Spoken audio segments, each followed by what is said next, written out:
Middle east की इस जंग में रोजाना विनाश की कहानी लिखी जा रही है। अमेरिका और इजराइल मिलकर ईरान के खिलाफ पूरी ताकत झोंक चुके हैं, लेकिन ईरान के तेवर फिर भी कमजोर नहीं पड़ रहे। जंग के 28वें दिन भी अरब सागर हथियारों के जखीरे से भरा पड़ा है। अमेरिका की मिसाइलों के स्टॉक तेजी से खत्म हो रहे हैं। ये जंग अब उसके लिए घाटे का सौदा कैसे साबित हो रही है, ये आप समझिए। ईरान की बर्बादी का दंभ वर्सेस अमेरिकी हाइपर पावर का सच।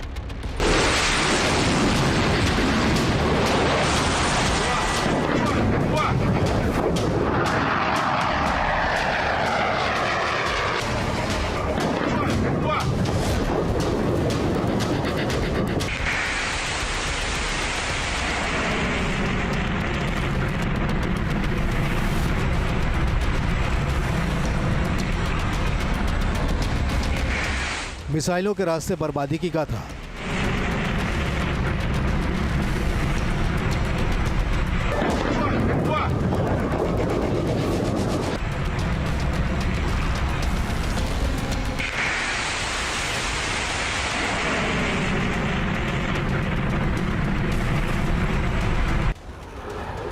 बॉम्बर के जरिए विध्वंस का तमाशा।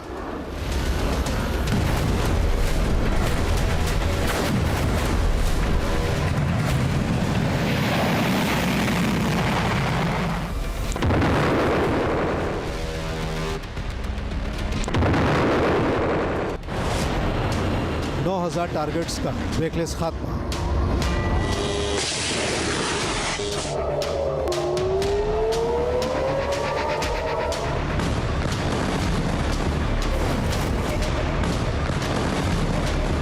$2,44,000 करोड़ के हथियार स्वाह।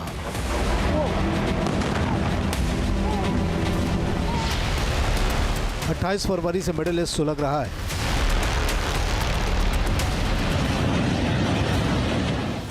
शहर दर शहर जंगी ठिकाने ढेर हो रहे हैं।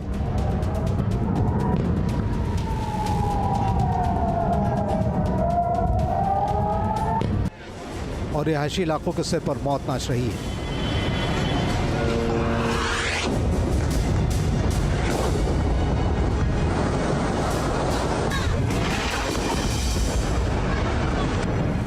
अमेरिका और इजराइल की एक्सिस ने ईरान के खिलाफ उन तमाम हथियारों के मुंह खोल दिए हैं जो तीसरे वर्ल्ड वार तक को ट्रिगर कर सकते हैं।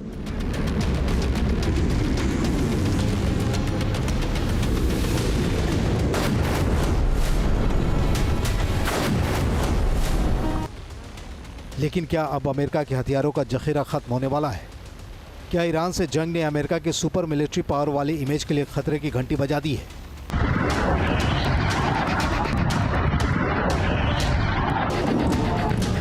जंग की शुरुआत के साथ ही अमेरिका और इजराइल ने ताकतवर मिजाज को दिखाते हुए ईरान के ऊपर गोला बारूद की बौछार कर दी थी।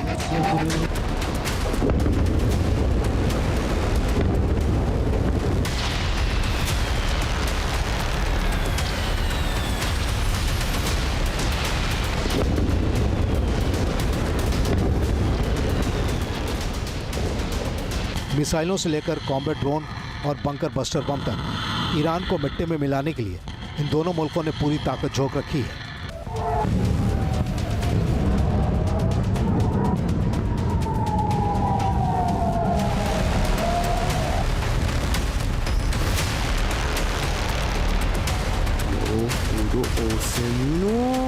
जंग के पहले 16 दिनों में अमेरिका और इजराइल ने अपने तकरीबन 11,000 गोला बारूद का खात्मा कर दिया था।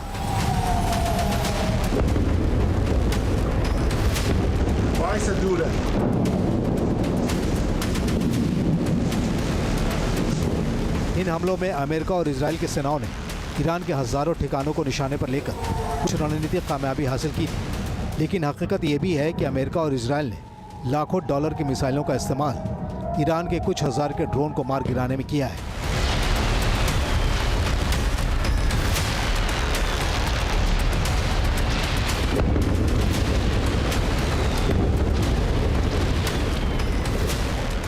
इस स्ट्रैटेजी ने कई सैन्य विश्लेषकों को हैरान कर दिया है, क्योंकि उनकी माने तो अमेरिका और इजराइल का गठबंधन बगैर किसी ठोस प्लान के अपने हथियारों के स्टॉक्स को खाली करता जा रहा है।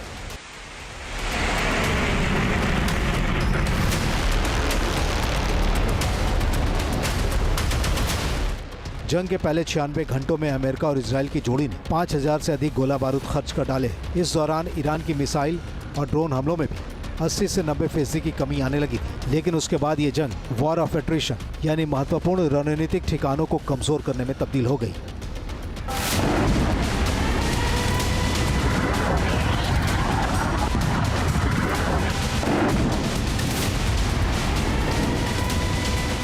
जंग में ऑफेंसिव और डिफेंसिव दोनों म्यूनिशंस यानी मिसाइलों और बमों की जरूरत होती है।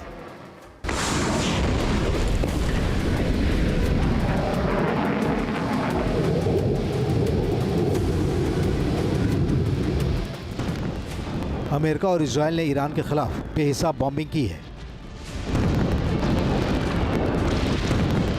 अमेरिका अब तक 2500 किलो से ज्यादा बम तो सिर्फ ईरान के मिलिट्री ठिकानों पर बरसा चुका है। इनमें ईरान के नतांज और इस्फहान जैसे परमाणु केंद्रों के आसपास की बॉम्बिंग भी शामिल है।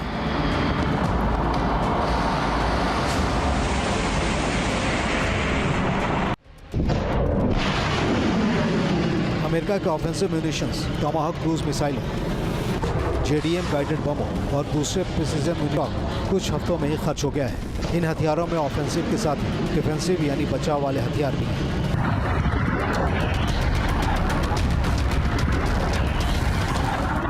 अमेरिका ने शुरुआती 16 दिनों में ईरान के खिलाफ 535 टोमाहॉक मिसाइलों का दागा था, 912 joint air to stand off missile, 320 precision strike missile के साथ ही अलग अलग रेंज के 1400 GBU बमों का इस्तेमाल किया है। इसके अलावा 8 MOP मदर ऑफ ऑल बम को भी अमेरिका ने पटका है। इस जंग में हथियार को लेकर इजराइल भी अमेरिका के नक्शे कदम पर चल रहा है। Israel 244 rampage supersonic missile, 56 blue sparrow ballistic missile, 900 spice guided bomb और 551 JDAM स्मार्ट बम से ईरान में कोहराम मचाया है। अमेरिका और इजराइल के सामने सबसे बड़ी मुश्किल एयर डिफेंस इंटरसेप्टर मिसाइल मसलन पैट्रियट, थार्ड और एरो की है, क्योंकि ईरान सस्ते ड्रोन्स और बैलिस्टिक मिसाइलों की बड़ी संख्या में बारिश कर रहा है, जबकि अमेरिकी वेपन सिस्टम बहुत महंगे और सीमित उत्पादन क्षमता वाले हैं। जानकार बता रहे हैं कि अमेरिकी सेना के पास ग्राउंड अटैक मिसाइलों और थर्ड इंटरसेप्टर मिसाइलों के खत्म होने में लगभग 1 महीना या उससे भी कम समय बचा है। इजराइल की हालत और भी नाजुक है, क्योंकि मार्च के इस आखिरी हफ्ते तक उसकी एरो इंटरसेप्टर मिसाइलें भी लगभग पूरी तरह खत्म हो चुकी हैं। जब से एक तरफ अमेरिका और इजराइल ने ईरान पर बमबारी शुरू की है और दूसरी तरफ ईरान ने अपनी मिसाइलों को दाग दाग कर इजराइल के ऊपर और गल्फ कंट्री पर हमला शुरू किया है, तब से एक चीज़ बहुत क्लियर है कि अमेरिका और इजराइल की जो वेपन मैन्युफैक्चरिंग कैपेसिटी है, यानी वह एक दिन में कितने बॉम्ब्स, मिसाइल्स, रॉकेट्स बना सकते हैं, वो थोड़ा दुनिया के सामने जगजाहिर हो रहा है कि शायद अमेरिका और इजराइल मिलकर जितने बॉम्ब्स हर रोज़ गिराए हैं, उतने बॉम्ब्स और मिसाइल्स वो हर रोज़ बना नहीं पा रहे हैं। हालांकि दूसरे हथियारों के साथ जंग जारी रखा जा सकता है, लेकिन इसका मतलब है कि फाइटर जेट के लिए अधिक रिस्क के साथ ही ईरान की मिसाइलों और उसके ड्रोन से होने वाले नुकसान को बर्दाश्त करना होगा, जो अमेरिका और इजराइल की सेना और उसके बुनियादी ढांचों के लिए नई तबाही साबित हो सकता है।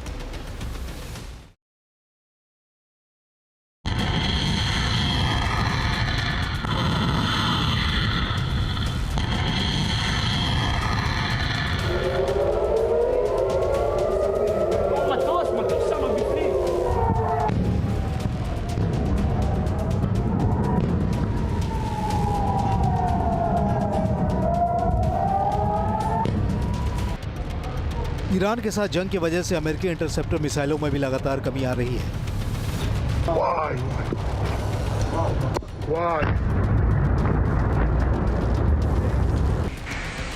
ये ऐसी कमी है जिसे फिर से भरने में वर्षों लग सकते हैं।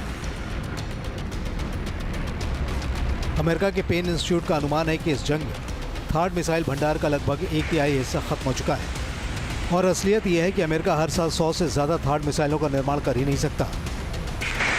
पिछले कुछ साल में जब से थर्ड को मिडिल ईस्ट में तैनात किया गया है, इसकी काबिलियत को लेकर सवाल उठते रहे हैं, लेकिन दावा है कि ईरान के बैलिस्टिक मिसाइल और ड्रोन के खिलाफ थर्ड की कामयाबी लगभग 90% तक पहुंच गई है। सऊदी अरब के प्रिंस सुल्तान एयरबेस पर अमेरिकी पैट्रियट तैनात है। सऊदी खुद अमेरिकी सपोर्ट से कई पैट्रियट बैटरी PAC-2 और PAC-3 के साथ ही एक थार्ड बैटरी ऑपरेट करता है। जंग के दौरान अमेरिका ने सऊदी अरब को अतिरिक्त पैट्रियट और थार्ड कंपोनेंट्स भेजे हैं। यूएई के अल दफरा एयरबेस पर अमेरिका का थार्ड सिस्टम लगा हुआ है। अमेरिकी सहयोग से यूएई 2 बैटरियां ऑपरेट करता है। यूएई में पैट्रियट PAC-3 बैटरियां भी तैनात हैं। अमेरिकी ठिकानों की सुरक्षा के लिए अतिरिक्त पैट्रियट और थार्ड सपोर्ट मौजूद है। कतर के अल उदैद एयरबेस पर पैट्रियट बैटरी तैनात है। यहाँ अमेरिकी सेंट्रल कमांड का हेडक्वार्टर भी है। जंग में पैट्रियट सक्रिय तौर से नजर आया है। कुवैत के अली अल सलेम एयरबेस और अन्य जगहों पर पैट्रियट इंटरसेप्टर तैनात हैं। एयरबेस पर मौजूद अपनी सेना की सुरक्षा के लिए अमेरिका ने पैट्रियट सिस्टम को सक्रिय कर दिया है।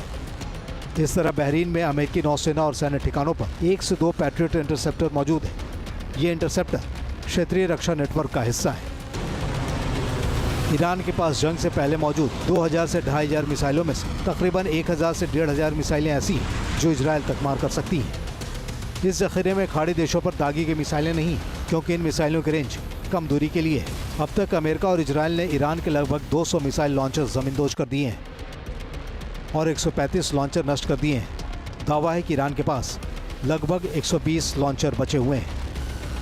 लेकिन जिस रफ्तार से अमेरिका और इजराइल हथियारों का इस्तेमाल कर रहे हैं, सवाल ये भी है कि क्या ईरान जंग ने अमेरिका की सुपर मिलिट्री पावर को एक्सपोज कर दिया है।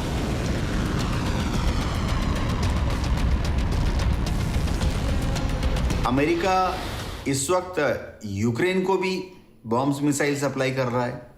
अमेरिका इस वक्त इजराइल को बॉम्ब्स एंड मिसाइल सप्लाई कर रहा है हिजबुल्लाह के ऊपर भी हमला करने के लिए।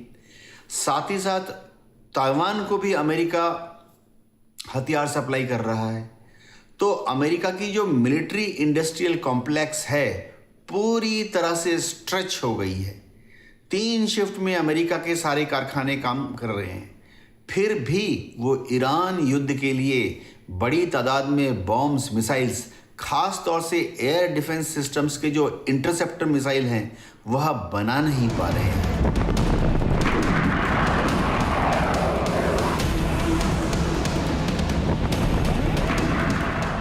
अंतर्राष्ट्रीय think tank foreign policy research institute का दावा है कि अभी अमेरिका और इजराइल के पास बमों की कमी नहीं है।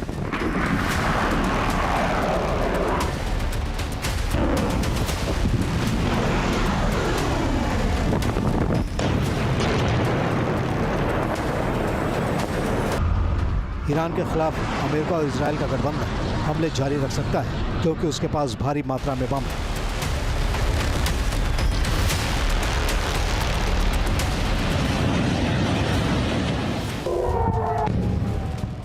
हालांकि इंटरसेप्टर जो सैन्य ठिकानों को सुरक्षित रखते हैं और लंबी दूरी तक मार करने वाली मिसाइलों को नाकाम कर सकते हैं, वो अमेरिका और इजराइल के लिए रणनीतिक चुनौती बनने वाले हैं।